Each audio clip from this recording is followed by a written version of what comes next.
I've found many of the places I've done business to be exactly the opposite. It's something that I've heard called the tall poppy syndrome, which is that the more successful you are, the more your poppy stands out in the field, the more people want to chop your head off.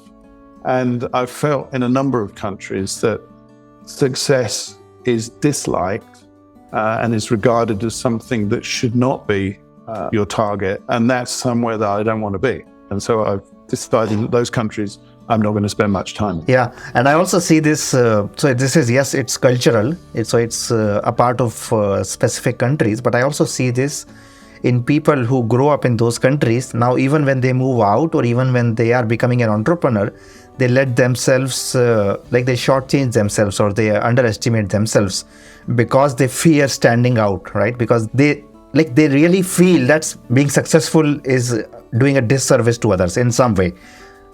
How do you handle that? Yeah, you're right. It is difficult. I mean, the thing about being an entrepreneur is you really got to believe in yourself. In many ways, being a CEO and being an entrepreneur are similar in that they're both very, very lonely jobs, in that you have to have this amazing belief in order to be able to inspire other people. And you have to see things and envisage things in the future that other people just can't even comprehend. But if you're going to get people to follow you, whether as a leader, a CEO, or as an entrepreneur, you've got to have that vision and you've got to be able to explain it in careful terms so that other people can literally buy into that vision and help you get there.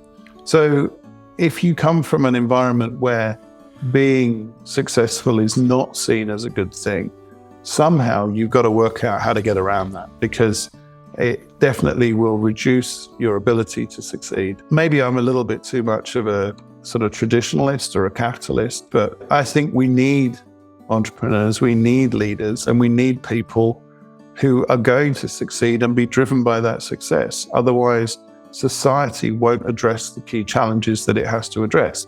It doesn't mean that you can't respect the other people. And certainly when I look at my businesses that I've started, I'm very keen to point out to everybody in the business that I truly respect what they're doing. The guy that runs one of my machines does something that I couldn't do. Just because I happen to have a big title doesn't mean that I'm any better than him. I happen to be good at what I'm good at, but I know what I'm rubbish at. And he would be good at the things he's good at and rubbish at the things that I'm good at. And that's just about mutual respect. And I think that through society helps us to build a more balanced way forwards.